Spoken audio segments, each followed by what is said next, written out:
Good afternoon, colleagues.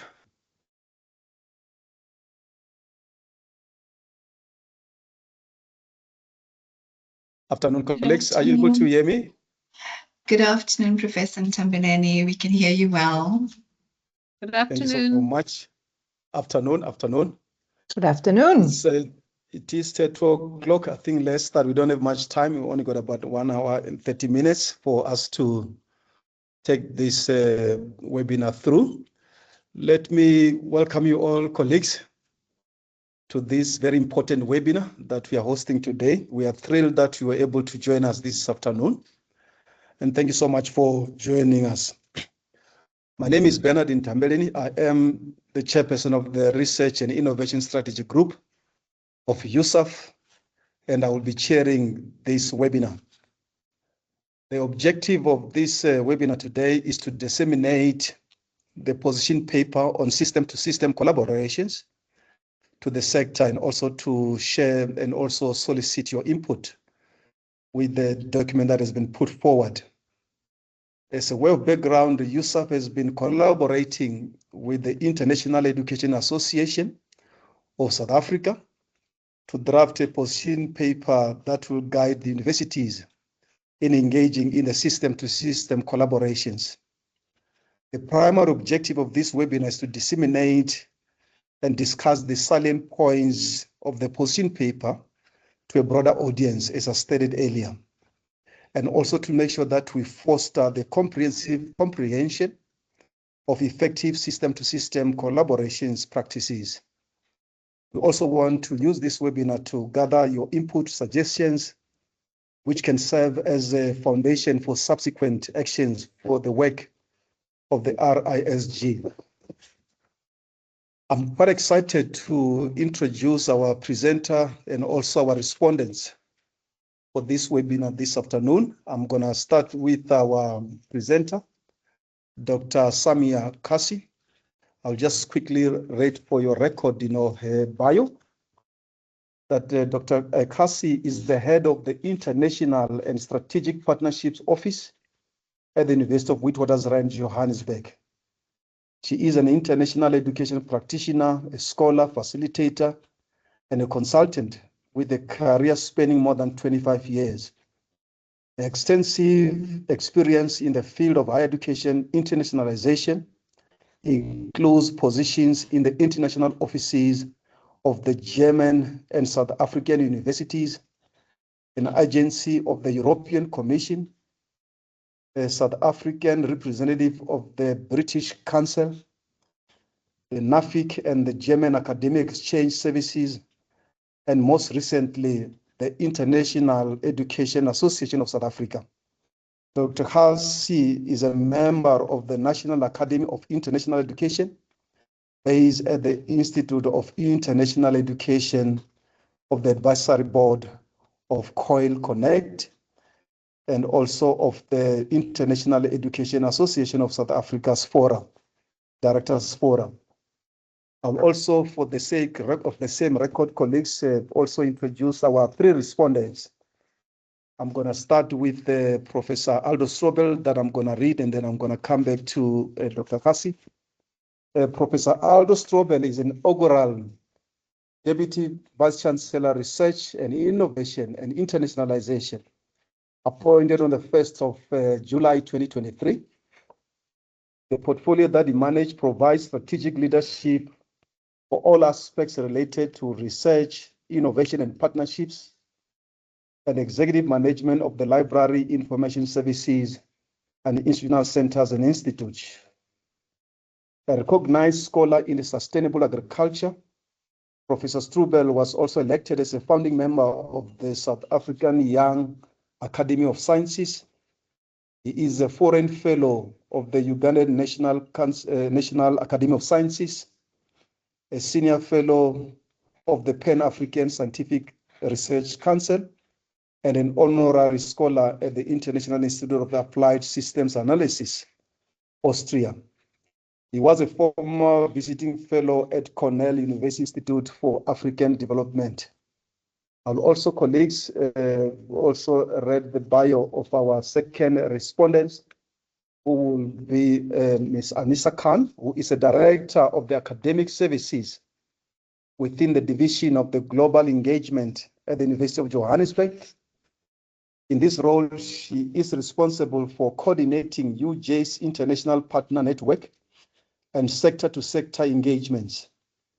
Anissa's experience spans an international NGO and higher education sectors. Her early experience began as a teacher and later as a program manager of the environmental education, sustainability, and climate change programs. More recently, she has held a higher education portfolio at the British Council, managing the Newton Fund as an international partnership manager at Stellenbosch University International Office before joining UJ in a current role. Anissa holds a master's degree with distinction in environmental education from Rose University. From her NGO roots, Anissa describes herself as a social and environmental justice activist, an educator who applies these principles to her work in global engagement. Anissa also serves as a chair of the board of People Opposing Women Abuse as part of her volunteer activities. Our last respondent will be Ms. Hooper Bossoff, who is the director of the Knowledge Collab, a private entity that was established in 2022 as a platform to conduct a customized and impactful interventions in the knowledge sector. The establishment of the Knowledge Collab followed a 15-year career that included being the regional director of NAFIC Southern Africa, and the manager for the Center of Partnerships and Internationalization at Stellenbosch University, where her portfolio included the partnership management, strategy development, and also the information management. She completed a master's degree in higher education cum laude at Stellenbosch University and focused her research on the barriers to international student mobility. She holds a further academic qualification in community development and knowledge management, and a professional qualification in coaching. And currently her portfolio of work includes being the technical expert for the Erasmus Plus support program, a dedicated program supported by the Department of Higher Education and Training, as well as the EU delegation to South Africa. Colleagues, the order for proceedings today as we embark on this webinar, first I will be calling up our presenter, Dr. Kasi, who will have about 15 minutes to do a presentation, and then she will be followed by our three respondents, starting with Professor Strubel, and also Mrs. Khan and Ms. Boshoff in that order. And each of those will have about 10 minutes each. And then later we'll have some time set aside for questions and answer session at the end of the session. So please jot down your questions that you might have, so that at that time we are able to really take them. Now, without much further ado, colleagues, let me welcome our presenter, Dr. Samia Kasi. The floor is yours. Over to you. Thank you so much, Professor Ntambeleni, chair of this meeting. I'm absolutely delighted to be here with you today. Thank you for the invitation and for the very kind introduction. I am going to try and share my screen. Please let me know if you can see the presentation. I just have to put it in presentation mode, I think, as well. Okay, that should be working. Can you just confirm for me that you can see it? Yes. Wonderful. Yes, Thank we are you able so to much. see that. Thank you so much. All right. Thank you. Then I will start. And again, thank you for this opportunity and inviting me particularly to come and speak. You will have seen on my slide, I'm now, of course, based at WITS as the new head of the Internationalization and Strategic Partnerships Office. But the work that I'm talking about today was conducted when I was with AISA, and that's why I've included AISA's logo on this presentation as well. In my capacity as Manager for Strategic Initiatives, Partnership Development and Research. Let me start by giving you a very brief overview of what I'm going to do in the next 15 minutes. I'd like to give you a little bit of background on the position paper and how it came about. Then briefly talk about the sections that are included in this paper, give you some insights into the stakeholders that were engaged before I share some of the key points and findings and also recommendations with you. I know that the paper was shared with you in advance. I'm not sure if everybody had a chance to look at it. And I'm not going to discuss it here in depth because of time constraints, but I do hope that you will all be able to engage with it. If you haven't done so already, then hopefully after the session. So let me start by giving you a little bit of background around the task at hand that led to this position paper that has been shared with you and is the point of discussion today. So as mentioned, I conducted this work when I was with AISA in a consultancy capacity based on an agreement that had been signed between USAF and AISA. And the key task really was to develop a document on system-to-system collaborations to provide a framework to support and encourage South African universities and the higher education sector in general to pursue these international collaborations, specifically in the system-to-system modem, and of course, all of this to enhance our academic and research priorities and internationalization agendas. So some of the topics that I was asked to touch on was the South African higher education context and the value of international collaborations in that specifically, but also looking at some of the global, regional, and national context, specifically when it comes to system-to-system collaborations. All the time considering, of course, alignment of these initiatives and activities with institutional national priorities as well. And then, of course, the key focus of this paper was to look into the importance and the purpose and the relevance of system-to-system collaborations in South Africa, and to provide an overview of some of the key characteristics, models, and examples that exist. And I will explain that in much more detail later on. I was also asked to do this in a concise manner, ideally in a document that should not be more than 10 pages. And the time frame available for this task was a few months between August and November 2024. So let me tell you a little bit about the process and the timelines that we followed, just so that you can position where this work came from and how it came about and what we did in terms of addressing this task that I've just briefly outlined. So the first version of this of this document was developed mostly in August last year, and then an initial draft submitted to USAF in early September.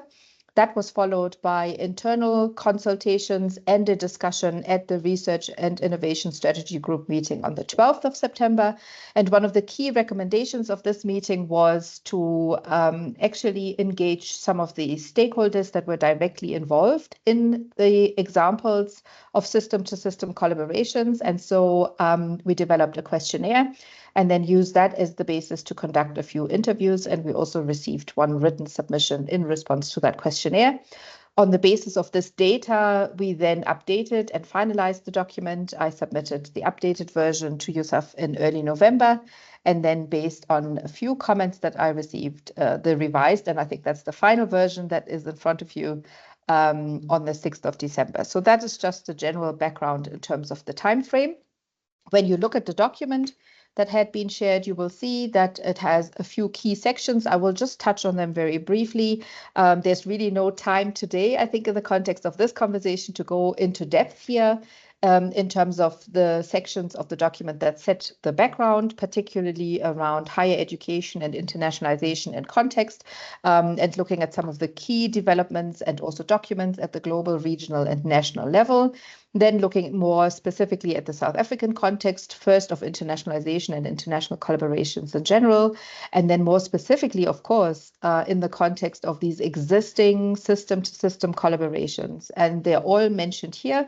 So the examples that we specifically considered were the United States South Africa Higher Education Network, the South Africa-Japan University Forum, the South Africa-Sweden University Forum, the South Africa-Canada Universities Network, and also the South Africa-Columbia Knowledge Exchange Project, or known as the Glow South Project, which is for the IISA members something familiar because it's a project that was particularly being developed and started to be implemented at that time.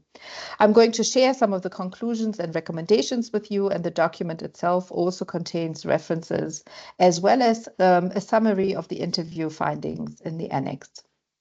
So before I go and share some of the key points and insights with you, I'd like to just give you a bit of background that you know what all of this was based on, apart from, of course, reading and analyzing documents.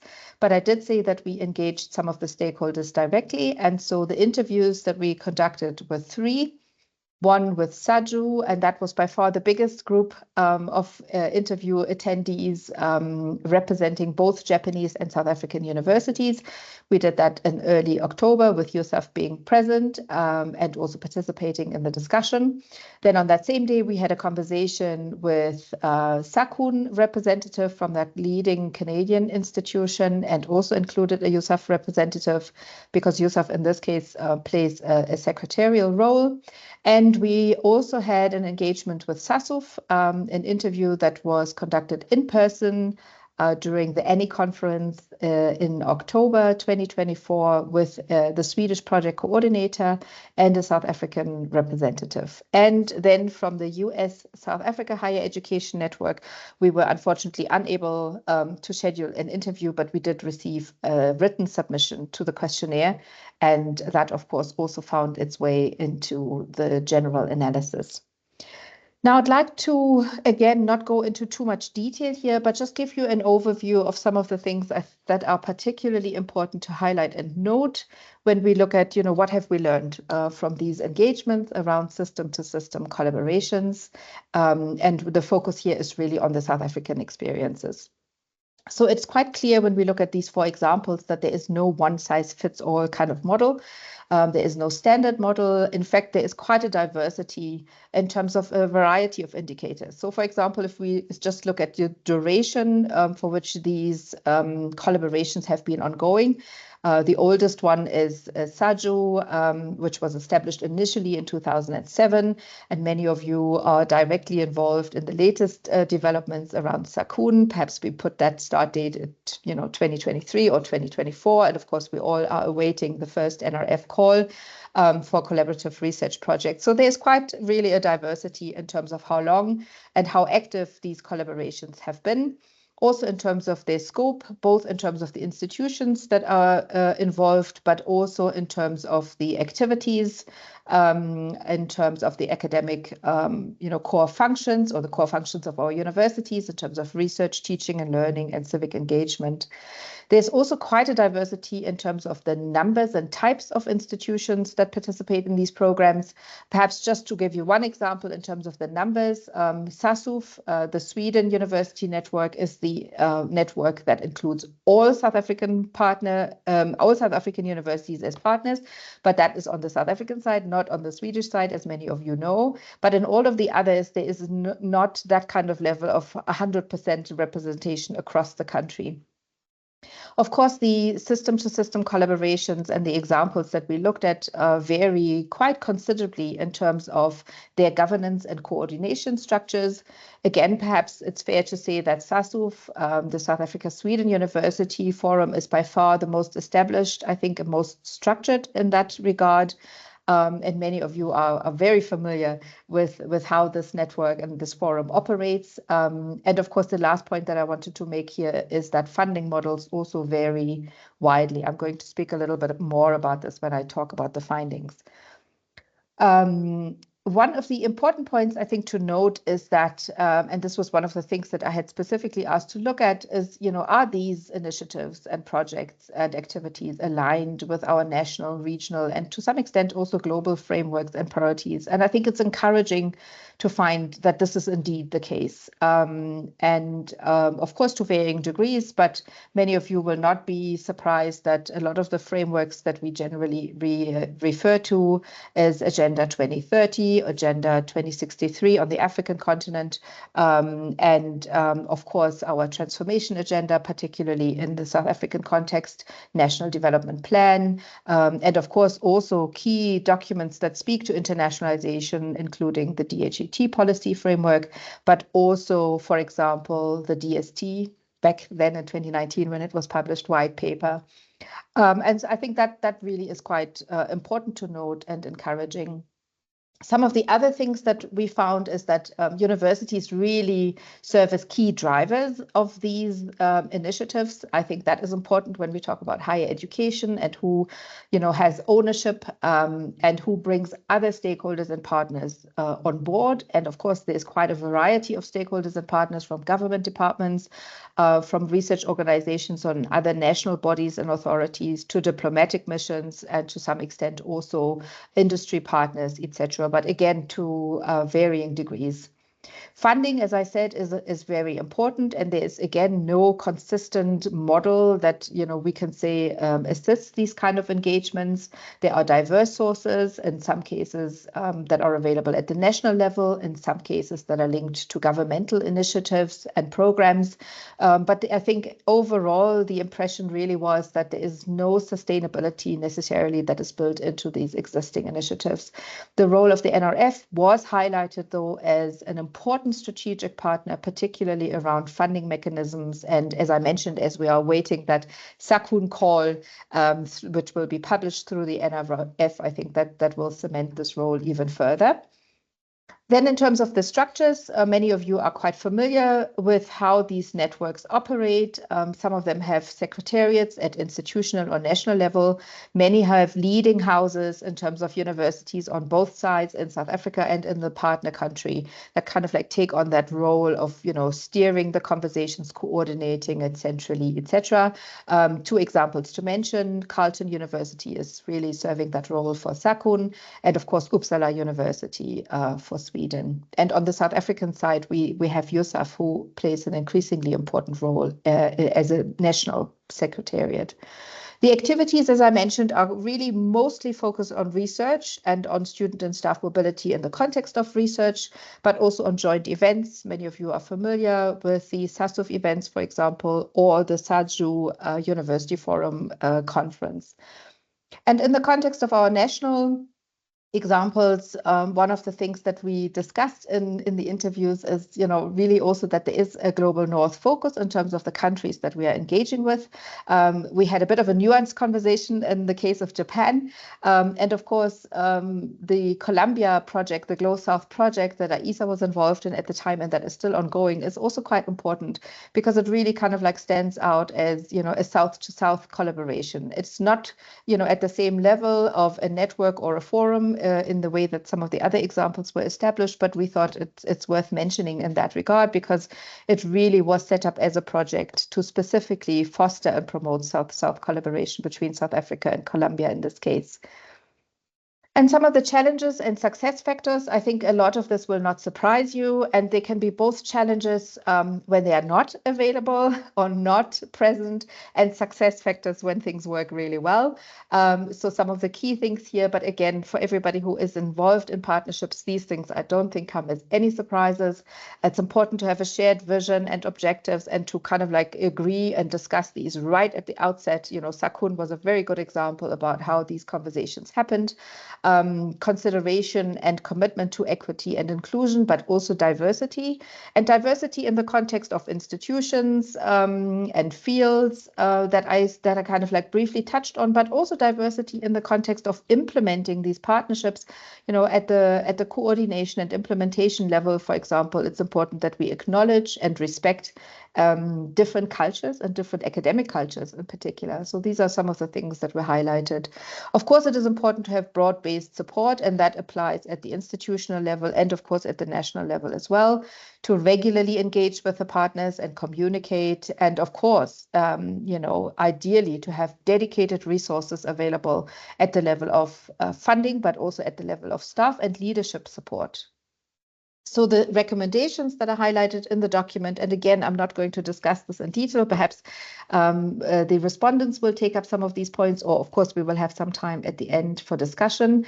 But to have these sector-wide approaches that allow a conversation at the national level in South Africa in our case and in our partner countries has really been highlighted as something that is important and should be fostered and strengthened and encouraged. In the same way, to take an inclusive approach, that's something that of course is particularly important on the South African side, but increasingly also for our partners. You will see, for example, when you look at the SACUN document that commitment to equity and inclusion is also highlighted and foregrounded there. The strategic alignment with institutional, national, regional, and to some extent global initiatives and developments is important. These networks and system-to-system collaborations also really provide us with an opportunity to showcase and highlight and foreground distinctly South African realities, experiences, and perspectives, and of course, by extension, those of Africa and the Global South. Value-driven approaches are extremely important and were highlighted by all the participants in terms of the importance of equitable engagements, integrity, honesty, transparency, and everything ethics that goes with that.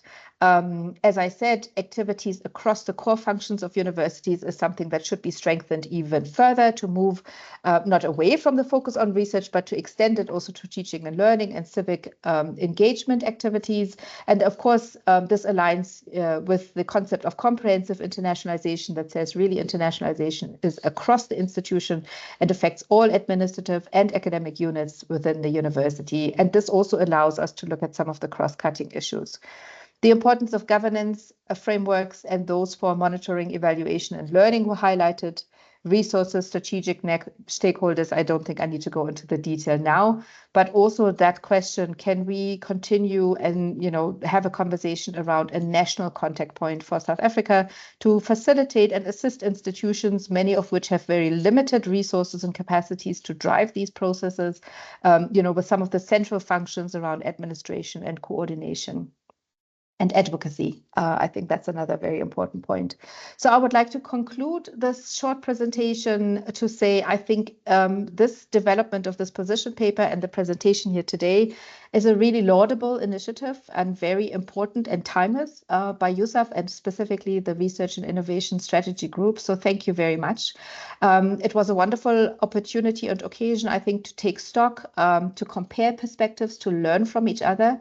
And I think also, really important to say, let's take this as a moment to acknowledge all the wonderful work that's been done, to celebrate all the achievements that have emerged from these system-to-system collaborations, of which there are many. And of course, to use this now as an opportunity to collectively look ahead. And Chair, as you said, this is in part the reason for why we're here today. So I will stop here and I look forward to the engagements. Thank you so much. Thank you so much, Dr. Chassi, for the wonderful presentation. Thank you so much. It's most appreciated. I'm going to invite our respondents, and I will start with Professor Aldo Strobel, which I'm going to give him about 10 minutes time, and then I will also take the other members in that order. Over to you, Dr. Strobel, Prof. Strobel. President Tambeleni and colleagues, good afternoon. Thank you very much for this excellent opportunity. I'm really pleased to be part of this process. I also serve on the Research and Innovation Strategy Group of USAF, and I would really like to commend USAF for the step. Samia, thank you very much for the work, and really delighted to share the platform with the other respondents, Huba and Anissa. Colleagues, I think it's very timeless for this framework that has been developed. We easily speak about partnerships and internationalization, but this is the first time that the context of the so-called system-to-system network is established and discussed. And I think in the evolution of internationalization, higher education, and especially the cross-cutter of partnerships in our context, this has become quite important because there's this evolution currently of how we want to reach out, but very importantly, how we need to increase effectiveness, and especially in an increasingly resource-constrained environment. And this goes hand in hand with, as Samia has rightly indicated, differentiation in level, capacity, reach, vision, if I might say, for many of the higher education institutions, but also an increasing realization from the sector, so departments, science councils, etc., that we need to integrate, in quotes, our system for a very effective positioning, and increasingly this role that South Africa plays on the global internationalization stage. I want to start with 3 comments that is based on the assumptions, if you will, that Samia and Yusuf has made in this position paper. So certainly the higher education sectors in partner countries are the drivers of so-called system-to-system collaboration or networks, and that it is initiated by partner countries. And I think this is an important parameter or assumption to realize, because this differentiates from the normal large numbers of partnerships and even university networks, for that matter, that we speak of. Secondly, also very critically, is that the universities are the owners of the collaboration. So this is clearly aligned with their own intent and strategy and vision, but also the notion of academic freedom, how and with whom each of the universities would want to collaborate, and what that platform or basis is as we go forward. And certainly this parameter, the third assumption, if you will, that again, we're speaking of system-to-system collaboration as opposed to normal university networks.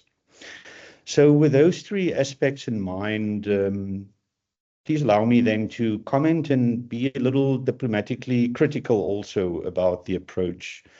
You will be aware I was also at the National Research Foundation responsible for partnerships previously. So I'll comment from that perspective, having been engaged in almost all the networks that Samia have mentioned, but in others as well. But also then from a university perspective, the University of Mpumalanga, and that is in an interesting evolutionary environment with respect to its own partnerships, but how it relates also then to other universities in the higher education sector. So number 1 is our realization of this knowledge or education ecology that we find ourselves in. On the one hand, based nationally, so how we interact with each other to advance or would want to promote engagement and internationalization. But secondly, also our sector, which is relatively small but very impactful internationally. And this cohesiveness that has started to come together for us now to start engaging as a system with another system, and what those responsibilities and impact is and how it should go forward. The other component is the focus of these networks in terms of why one or a system would want to collaborate then at this level with another system. So a country or a set of countries, a continent, and I'll use an example, or then in other areas of focus, which necessitates now this differentiation between normal networks and internationalization and system-to-system engagement.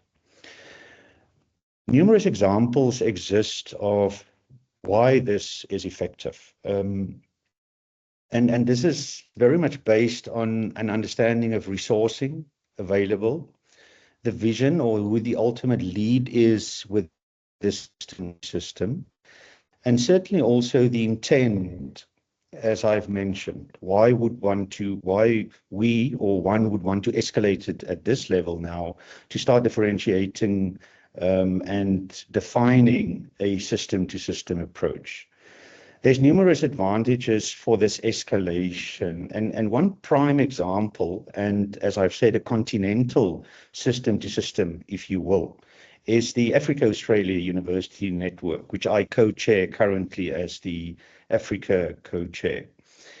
It's 12 years old. There are 25 members, and this is two continents working together, Africa and Australia.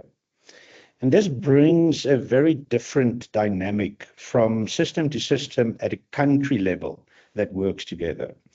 Because of its complexity, its extraordinary reach, and we usually speak of Africa, but it consists of 50 plus countries, whereas the partner is one country, one continent with numerous universities.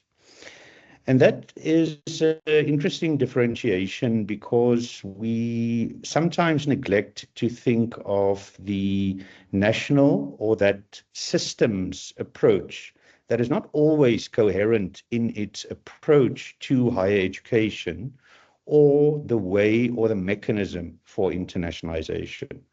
And I think that is something, and Samia, here comes the diplomatic criticism, that certainly could be an advantage to this extraordinary position paper that is really seminal and the first, for us to be slightly more nuanced and not assume that there's X number of national systems and there will be coherence in each of them. And that then, of course, also brings the complexity of how we engage and why. The other component of this example is the funding. So yes, the National Research Foundation and others have been very forward-looking, I would say, in providing seed funding, establishment grants to initiate or establish many of these networks. And many of you might be aware of the new instrument for funding that will focus specifically on university networks that is imminent to be launched. But also, what is the responsibility of either each of the system in terms of the resourcing or each of the member universities then in this system with respect to resourcing? The AAUN, for instance, has a membership fee, and that is not the case in the examples that have been mentioned, that has now in 12 years funded 62 projects and with a 1-to-3 leverage with a very large increase in other leverage funding that has been achieved as a result of this small input. And this is something, depending on the type of system-to-system collaboration that one wants to see, that mechanism needs to be developed. In conclusion, colleagues, two aspects. Number one, we need to commend the approach, but we need to think of the format that we speak of in terms of system to system. And that format includes the leadership. So it is university networks working together. And there's links to the second and last point that I would want to make. I sometimes feel that we over-bureaucratize or governmentalize, if that's a word, our approaches. Yes, it should be aligned, but at the end, it is universities working together. I feel strongly that this cannot be collaborative of government departments or science councils or ministries from a policy perspective. This is academic collaboration, and the systems technically is the university networks on each side. It is not a DSTI-like or NRF-like role player that should lead or should make input directly to influence the direction of that network. I am very open to the fact that policy alignment should be there, or system priorities should be there, or the voice should be there. But we're speaking about academic ecology and academic collaboration, and without being blind to a broader context of what one wants to see, it is the academic project that leads the intellectual engagement, and eventually then the impact. That impact also, and there's not time for that now, is already framed by one of Samia's last points in the conclusion, where we should also decide what the level at each of the university is that obtains advantage eventually from this collaboration. In many cases, it is the international office or the research office or the executive that leads this. But continuous infusion of participation at all levels of the university to really make this an advantage to the system is something that we can also consider in the near future. Colleagues, thank you very much. I'll pause for now with my response. Thank you so much, Professor Strobel, for very insightful comments that you have made. Colleagues, I'm going to now hand over to Ms. Khan. Over to you. Thank you so much. Thank you so much, Professor Ntambeleni, and to everyone, especially to Dr. Chasi for the excellent position paper, and University of South Africa for the opportunity to contribute to this RISG webinar. So as you all know, it's extremely difficult to follow Prof. Strobel, but I will try my best to do so. And picking up from some of the points he made around the evolving nature of the system, I wanted to actually start there in talking about or borrowing from the quadruple helix model.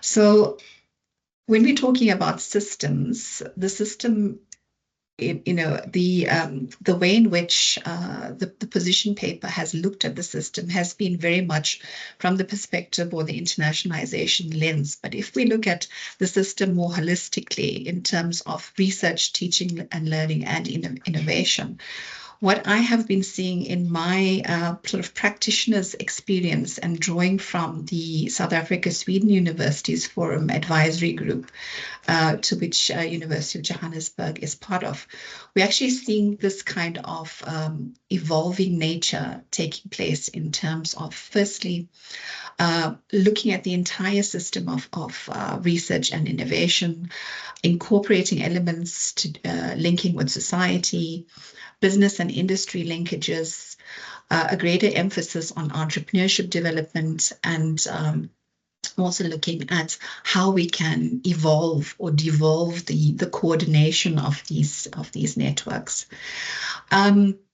So just, trying to also incorporate Aldo's comments into some of the responses that I had prepared, and just looking at the system as a whole and these different elements and what we are seeing in terms of how these kind of system to system or networks are evolving. In SASUF, I think there's been has been regarded as one of the models that have been quite outstanding, and one that has been quite been going on for a number of iterations, now being in the third iteration. And I think that if we look at this model and look at how it has evolved and what we can learn from this, it might also help us in thinking about the way forward in other system to system collaborations.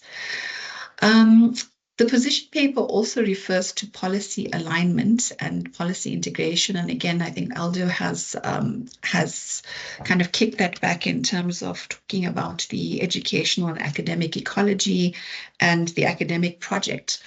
But when I was thinking about this in terms of, the difference between policy alignment and policy integration, I think that, these system-to-system collaborations have paid careful attention to the global policy environment, particularly around the SDGs, the regional environment, and the national level. But these kinds of policy integration, particularly across internationalization or global engagement and the research offices at the implementation level within universities, that there are still gaps and disparities. So what we find that at the implementation level, we tend to be more focused on program delivery, and we don't dedicate a sufficient amount of time thinking about the entire ecosystem of support. So again, if we're talking about a quadruple helix kind of model, but looking at the entire system as an ecosystem, what would we need to put in place to ensure that we have support and a sound understanding for the bilateral cooperation development priorities, but also other funding mechanisms that might be available to ensure sustainability of these projects. So again, drawing from my experience across, some of the networks that have been mentioned, to which I'm also actively involved in terms of coordination, like SACUN as well. We find that these networks focus on seed funding, and not enough attention is given to what next. And I think that another potential area I think that Aldo referred to in his is about, and again, I'll try to be, as using his words, diplomatically critical, that we also need to self-examine as institutions and look at aligning our research infrastructure strengths across the universities in terms of the sharing of research infrastructures and what we can do as universities within our national ecosystem in engaging with these systems, but also looking at research infrastructures abroad in these systems, whether it be Sweden, the United States, or elsewhere. And I think we haven't given sufficient thought in terms of how we can better align our own university strengths with how we engage across these various systems. Also noting that these system-to-system collaborations are also very important entry points for early career researchers. So what we're finding is that if we look at the SANOD network, for example, and if I look at the University of Johannesburg, the SANOD network has been established for a very long period of time, and we have early career researchers entering the system that are looking for ways to engage and to contribute to research groups abroad, to share, to network, to develop themselves professionally. And these networks can sometimes be a very easy or entry point for them. But what we're finding is that in terms of the position paper, when you talk about monitoring, evaluation, reporting, and learning, then I think that an important aspect of this would be to look at whether the entry for early career researchers, what has happened thereafter, have they found these to be useful in terms of further advancing their academic career paths. Also alluded to in the position paper has been, the differences or the inequity in terms of the system to systems, and we recognize this in terms of the of it being highly unequal at the inter-system level, but there's also, as we know, structural inequalities in terms of the intra level, so between and within universities.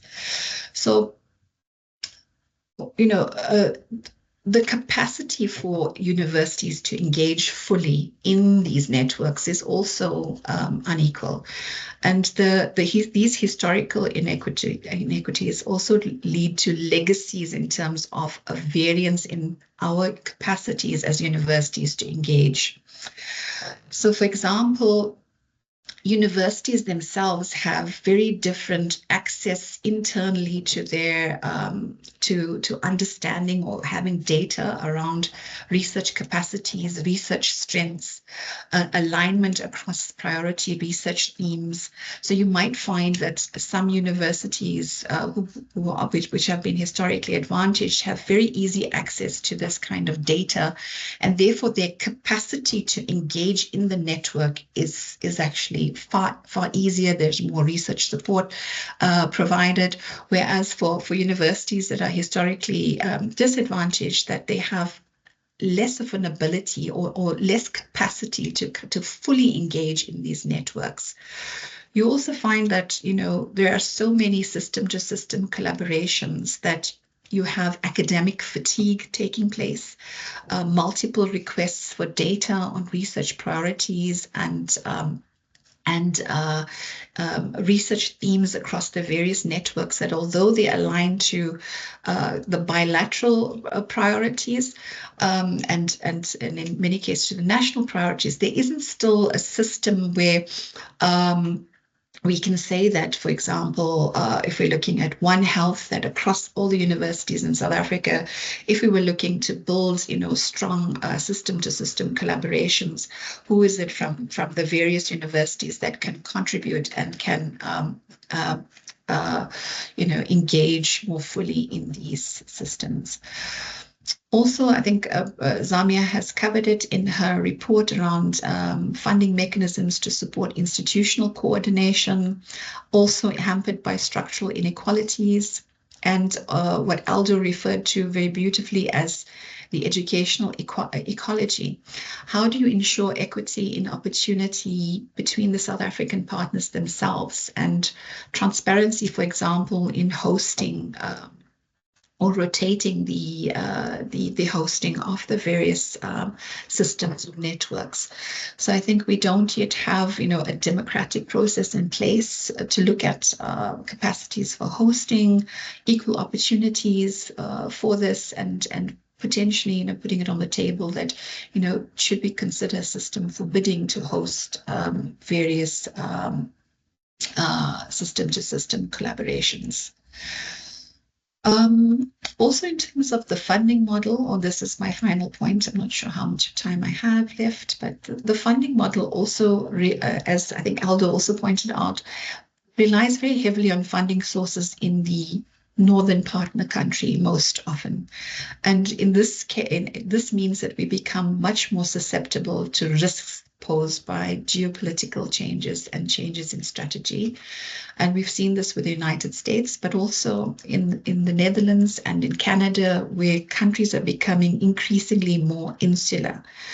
So if we think about it in terms of a heavy reliance on funding that comes from the northern partner to establish and to sort of get these system-to-system collaborations going, how, what steps do we need to take to ensure that these systems are robust and can be, and can be can still function despite changes regarding policies on internationalization or global engagement.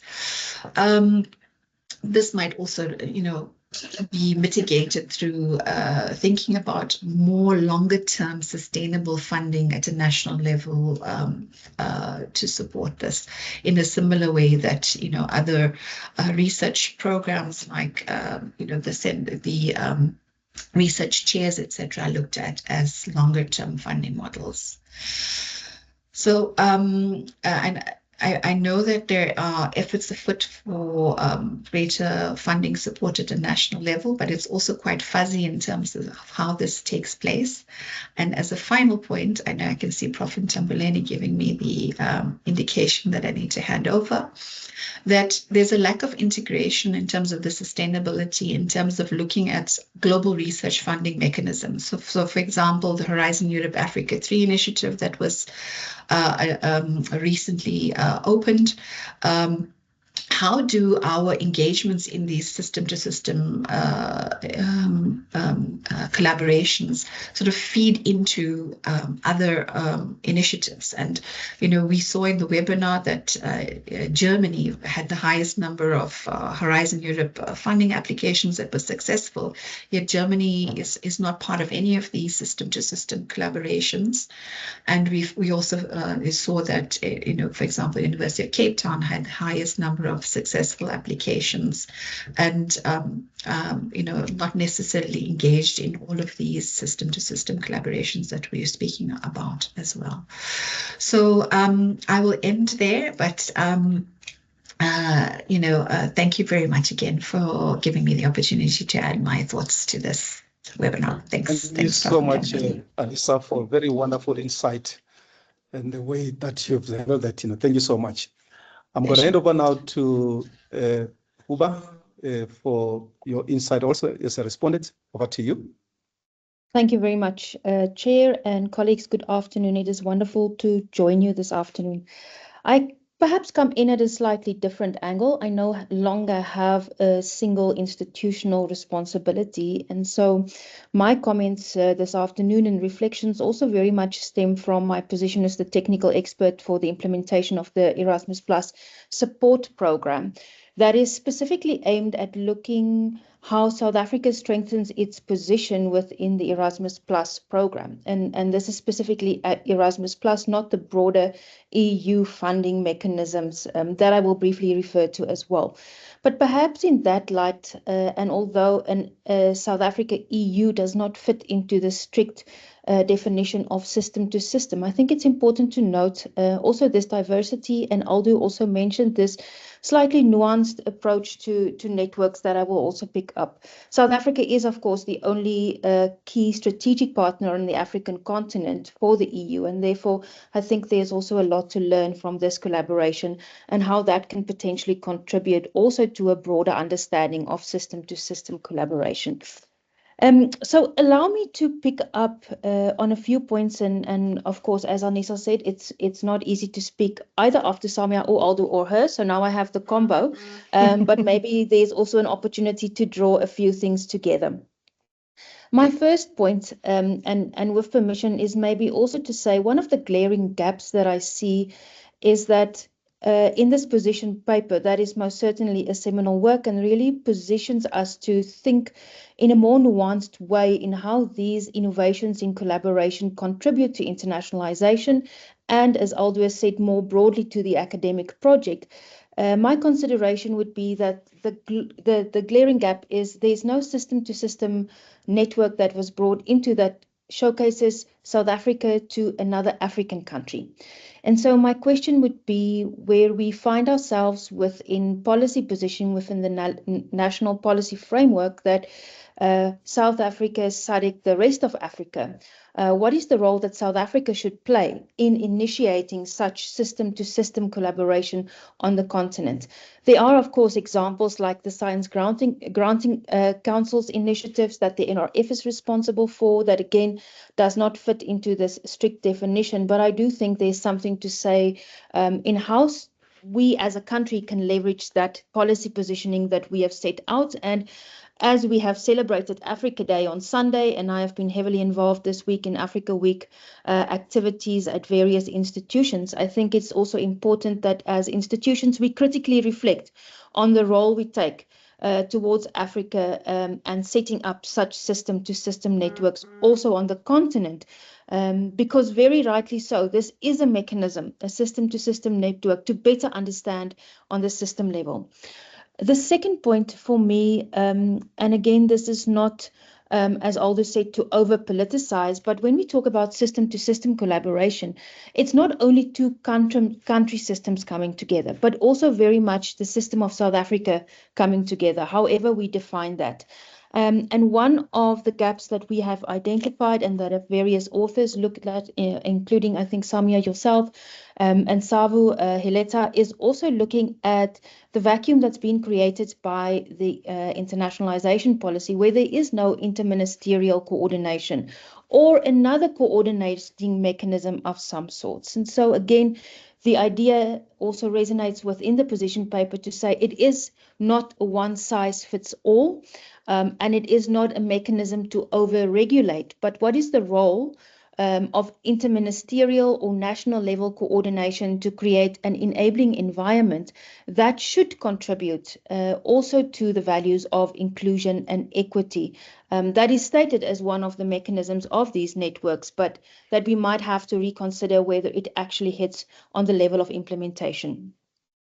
The third point, and this is something I think that really requires us as a system to dig deep and perhaps also launch a further report, and that is on the level of resourcing. It has been highlighted as one of the recommendations, but my question would be also, do we as a sector fully understand what resourcing is required for running a network? This is the same question we ask within the Erasmus Plus support program. Do we fully understand what it takes for an institution to set up a program, to run that program successfully and adhere to requirements and make sure that that program has an impact as it was set out in the proposal phase? And I think that's really a consideration where from a national level we need to look further into what are the systems and structures and people required for such networks, and how is that financed? Because one of the questions I often get asked in evaluations for institutions is, what is the return on investment for a specific organization? Aldo referred to the example of the AAUN, where there's a membership fee involved. Where there is a membership fee involved and it's no reflection on the AAU, and what is the return on investment? And does that create a barrier to entry that then limits our system-to-system collaboration? The fourth point, and this is really, I think, a call to action also from my side, not necessarily to USAF, but I think USAF is in a good position together with the RISG to say, can we really understand what is the impact of such system to system? And maybe this is the point where we would also like to expand and create a further nuance on what are the forms of networking that we see. Is there a proper mapping of the difference and the plethora actually of activities that we see that now transcends the bilateral collaboration between universities? I'm thinking of an example of the AAUN. I am thinking of examples, Samla, you referred to Glow South, and maybe let me make a side comment on that. You referred to Glow South as a project. We might forget that SASUF also started as an Erasmus project and has grown to a network. So perhaps there's also something to say, can we look at the origins of some of these networks and the progression and what has happened within those networks to really make a difference to our system? And what is the difference that it has made to individuals, to institutions, and to the system as a whole? The fifth point that I would like to make, and that's my second last point, because I think it links also with what Anissa has said, and that is, how do we scale some of these initiatives? What are the opportunities for scaling? Let me again refer to an example such as SASUF, where we see there is some level of maturity reached in the number of institutions contributing, yet there are still some areas that we would like to explore in terms of governance, in terms of funding. But what opportunities does this open for collaboration between systems as well? And what role can South Africa play again there as an opportunity to link to other African systems? So just this week, I had a very brief conversation on what opportunities there would be to link, for example, the SACUN emerging such network within Horizon, where Canada is already a partner within the Horizon programs. South Africa is doing quite well, especially compared to other African countries. In fact, South Africa is even doing well compared to European countries. We heard on the webinar, Anissa also referred to the launch of the Africa Initiative 3 that took place yesterday. There is a webinar recording for those that are interested. But how can we use these system to systems and the lessons learned to also scale for access to larger funding? It is no secret that we are all looking towards how do we scale for access to funding. And then my last point, again, a bit very much so with my EU hat on, how do we really look at system? Anissa referred to the system of not only, sorry, I will just end this because of course there will be a call. Not only is there a consideration for looking broader at the higher education system, but universities also function within the broader post-secondary education and training. And what role can these system-to-system networks also play to create opportunities for our vocational colleges? It's one of the big challenges for participation in Erasmus is that our TVET colleges do not have access to the same international partnerships. And what potential role can these system-to-system networks play to also give access to our TVET colleges that form a crucial role in the broader post-secondary education and training? Thank you very much, colleagues.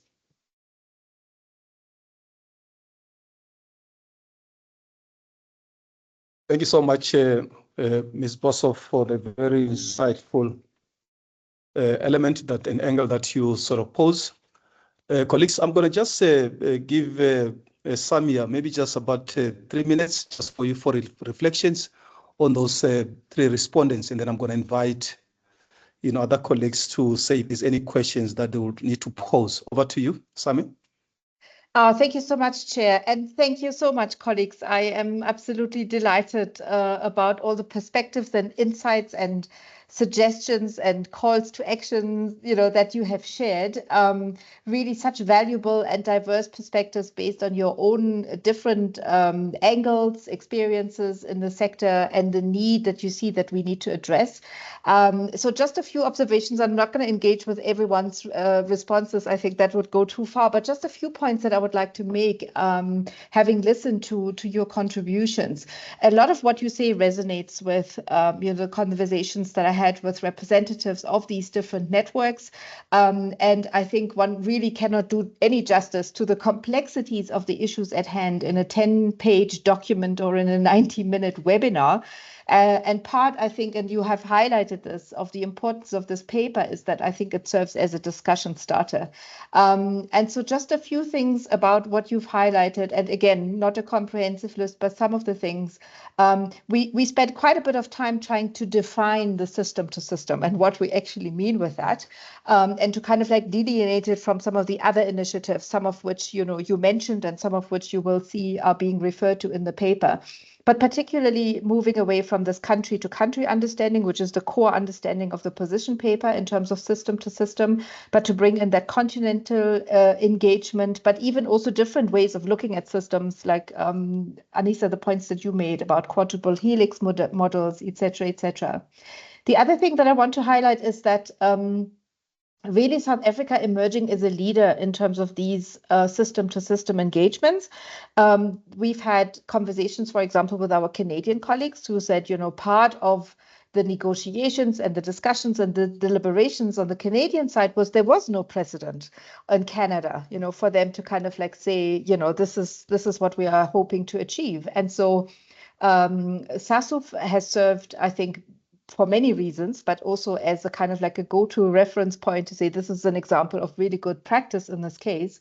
And I like, Yuba, your point of saying, how can we take this forward and how can we particularly address the issue of doing this kind of work with colleagues in the global north more than on the continent and in other regions in the global south. That opportunity to expand, I think, to other regions was particularly discussed in the context of SAJU, the South Africa-Japan University Forum, where I think initially that was really part of the ambition, to say we're starting with South Africa and Japan, but we're really looking at these two countries as entry points into the regions. And so I think this is definitely something that is on the table, in addition to all the other initiatives like the ones that you mentioned, Aldo, in terms of Australia, Africa University Network. Also really like the suggestion, Yuba, to say let's look beyond universities into other sectors, such as the TVET sector. I'm sure there is a lot of possibility there as well.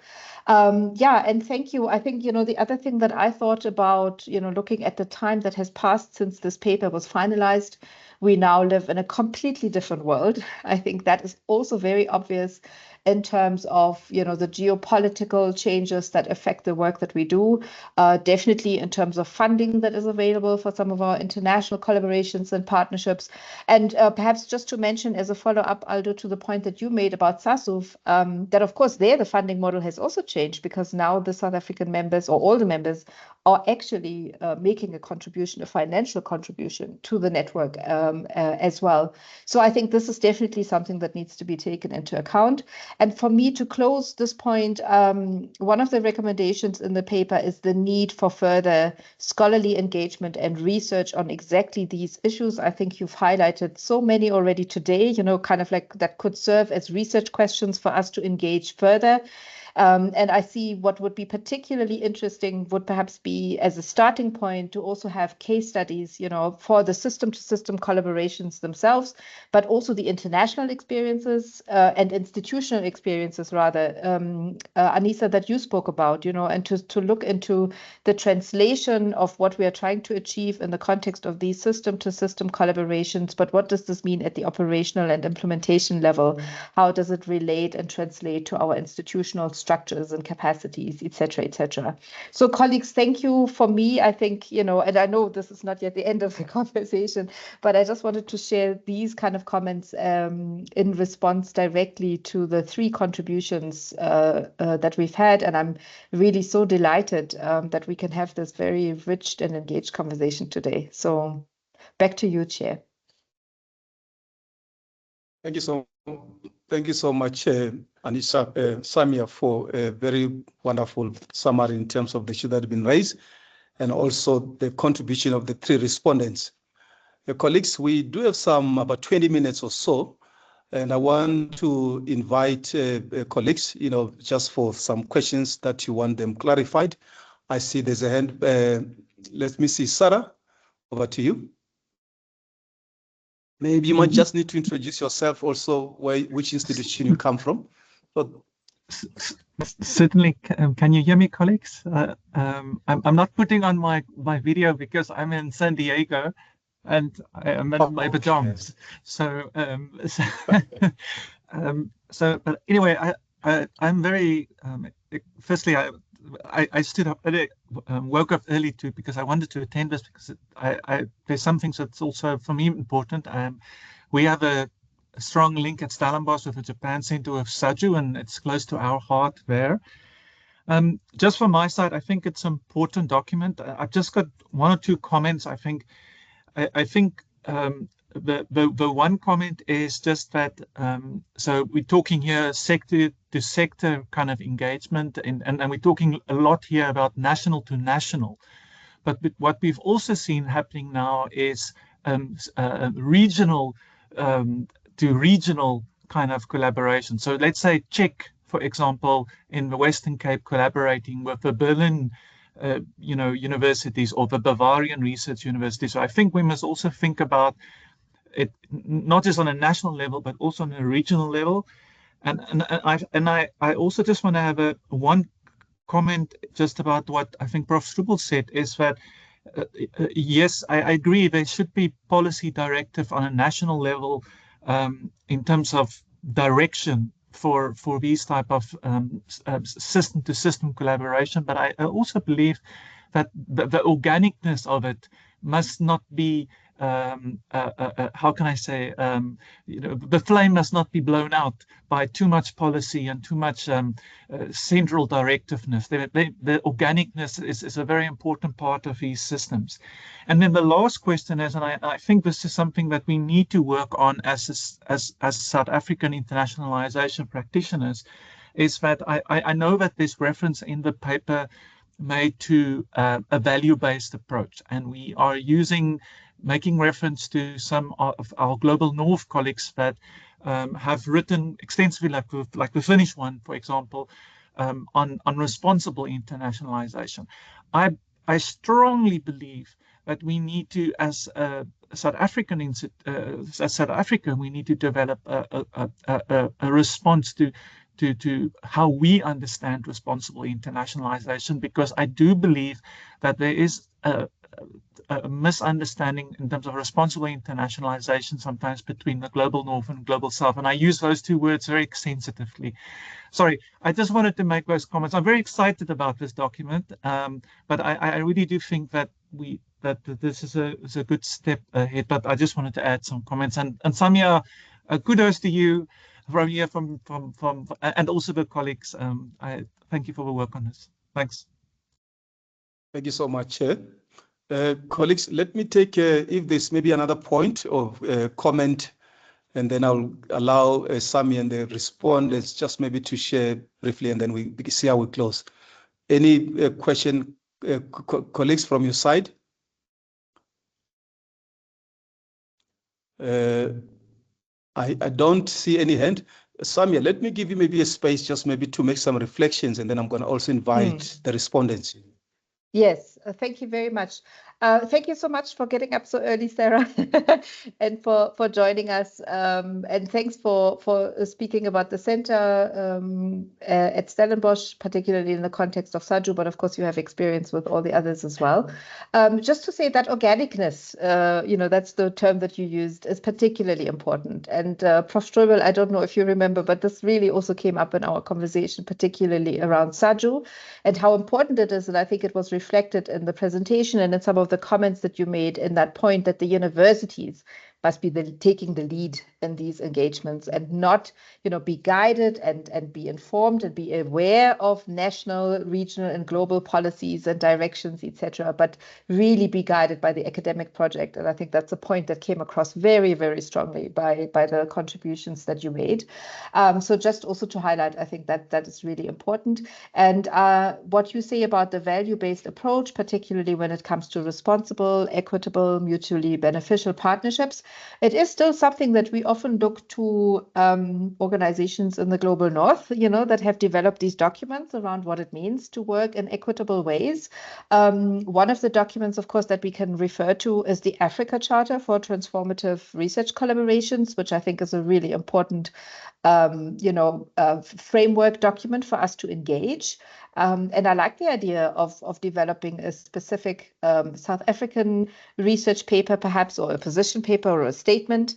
Perhaps this is something that Aisa and Yusuf, can facilitate together. And I think particularly the intersections and some of these topics have been discussed at Aisa conferences, but also Yusuf conferences. When we talk about engaged universities, for example, was the topic of a Yusuf conference. And we talk about the intersections of internationalization and transformation and social justice, for example. I think there is a lot there that can inform a South African, a specifically and uniquely South African perspective. And I think, and just perhaps to close it there, that was, I think, part of the point to say these country-to-country engagements allow us, to also really reflect on what are we bringing into these conversations and how can we use these partnerships and these networks for promoting South African issues, solutions to challenges, priorities, our experiences, our views, our perspectives, our knowledges.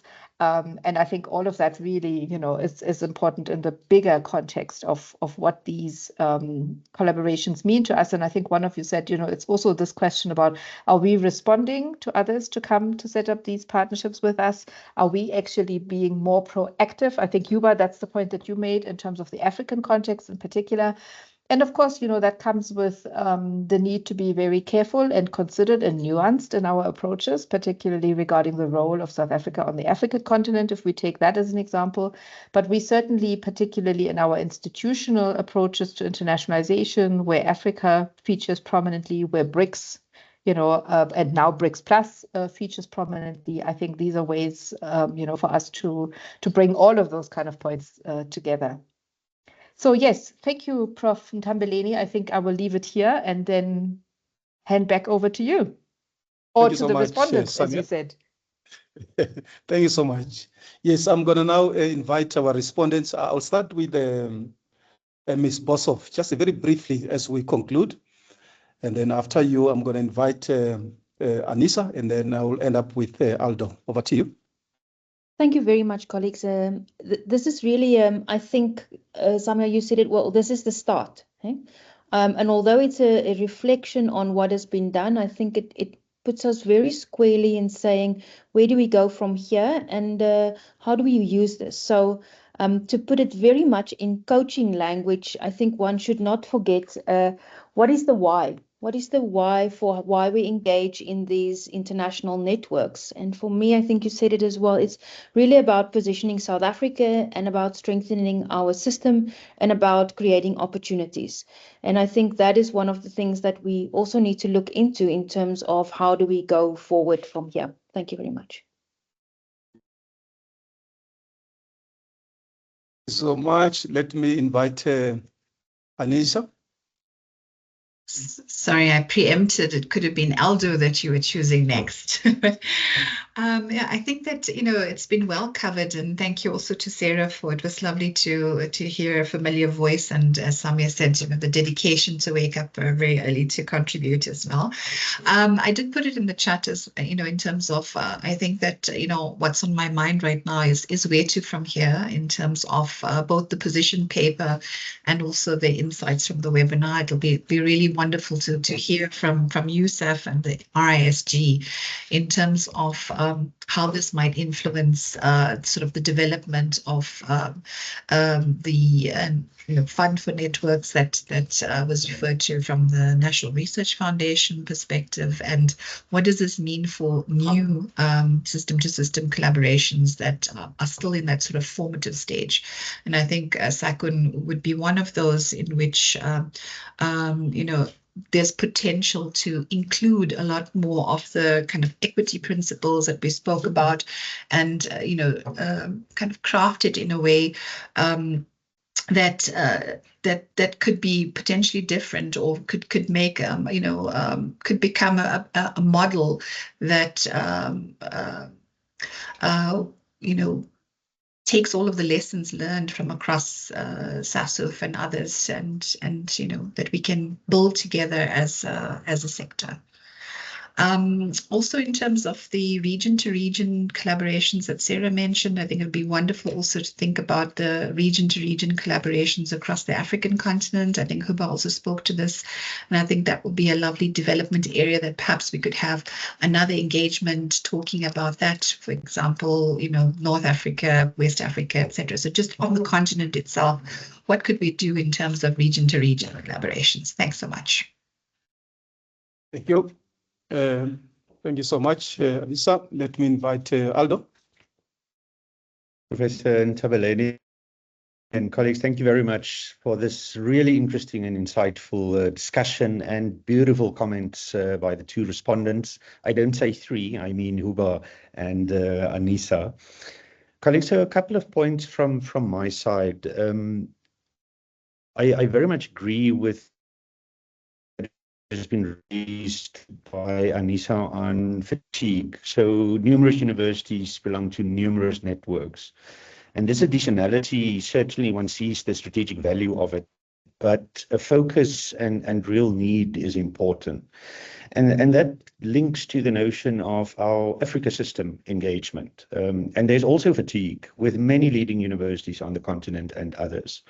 But I think there will be a very large appetite if we are focused and strategic enough to elicit some response for an Africa engagement that is really strategic, and that goes beyond the notion of we have to include Africa because we're on the continent.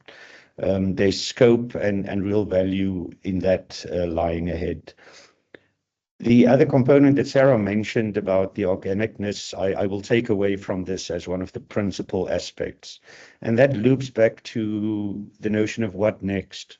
I don't think this discussion paper should become a guide or a framework. It should become a supportive document that adds to the increasing literature on internationalization that South Africa really is leading. And the update, the use of it as a base document, if you will be important. But the organicness is important. And I think we have enough insight, strategy, and innovation for us to really make a difference when we speak of system-to-system engagement.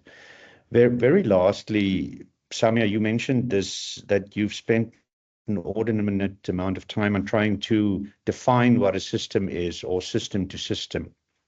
I'm very pleased that you did, because this is what differentiates this position paper from other internationalization frameworks, networks, etc.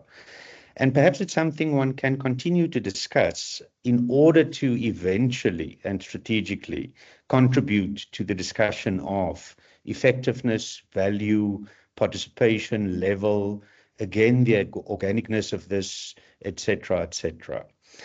Thank you very much, colleagues, and certainly, Bernard, for your leadership and that of USAF. Very, very enjoyable webinar. Thank you so much, Aldo. Colleagues, thank you. Colleagues, we are now coming towards an end of our webinar. Let me take this time to thank our presenters for a very wonderful insights that were shared with us. Quite very rich discussions that we had, which I believe in future they're going to really assist us to really determine the course that we want to take. So I need to thank all our presenters, for the wonderful work and the profound insight that they've sort of provided us. Thank you so much. You have really given us an insight in terms of deep understanding and the challenges and opportunities that arise from these system-to-system collaborations. And the thing that, as I said earlier, how do we make sure that we take this thing forward? We have also explored just, in our discussion in terms of, knowing that, there are no size fit all. And this is what has been raised. There are no modalities already that have been established for us to be able to really do this. So there's work, that thing that lies ahead for us to do. We also learn around that, universities are key drivers, for this system-to-system collaborations. Idea of also ensuring your TVET colleges, as it was mentioned, quite very important also. We also talk about issues of the support structures to ensure that these mechanisms begin to really drive the agenda that they need to drive. We've further learned around issues relating to the sector-wide approach that we need to put as a system instead of a singular university, or then a sector-wide approach to really drive this system-to-system collaboration. The idea of the national key point to make sure that we coordinate is an idea also that was fleshed out for us to make sure that we're able to follow. And I think much more important, the notion around engaging other system as a system, quite very important, I think, how it was phrased, instead of how I think in the current mode we're doing it. The idea also of this continental system to system, or what you might call, this transnational system to system, as we see with other countries. So also the network around, Africa taking the space in that way. So I think also much important, that universities are the voice of this. It should be led by universities in terms of how it should move forward. We have also learned in terms that, there are no policy alignment and integration, which will be quite very key for us to begin to drive the systems to system integration, and also the issue around system self-examination of institution. I think all of us together, I think a notion to say that, we are in a very different space, all of us, in terms of how we are as universities. Now that self-examination in terms of where we stand, if we really want to make sure we maximize these issues around those historical inequalities that we're going to need to make sure that we're able to confront, so that we're able to really engage, of course, as a system in that particular way. So there's quite a very interesting ideas that have been pushed that we're going to make sure that as we move forward, this will begin to guide us as we really finalize this particular very important aspect. Of course, I won't forget issues around resourcing, quite very important, as it was mentioned. We have to make sure that, also that has to be factored into how the resourcing part has to be, afforded to. And lastly, also from my side, issues around your, opportunities for scaling up, as also it was really raised in that particular way it was put for us, So those are the key things that came from my side that I really get from the discussion and also from the documents. So I need to thank you, colleagues, for this very wonderful interaction in this particular way. As we move forward, colleagues, let's consider how we can implement some of these strategies at our own institution and also begin to form a system. Perhaps we can start to review some of the current, systems and sort of identifying areas where we can be able to collaborate and also improve. So there's that scope that I think remains for us to be able to do. I think let's continue with this conversation. And I also want to make sure that I invite you to connect with one another so that we're able to really share our experiences and also collaborate beyond this webinar. I think quite very important aspect that came out of these discussions that we need to make sure that we take forward. So as I conclude, let me also extend my sincere gratitude to the team from USAF, Janet, and also for organizing this crucial webinar. It's quite very useful, and also in terms of us driving the work that we're doing. So thank you so much for doing that. And thank you once for all for participating and also for ensuring that we have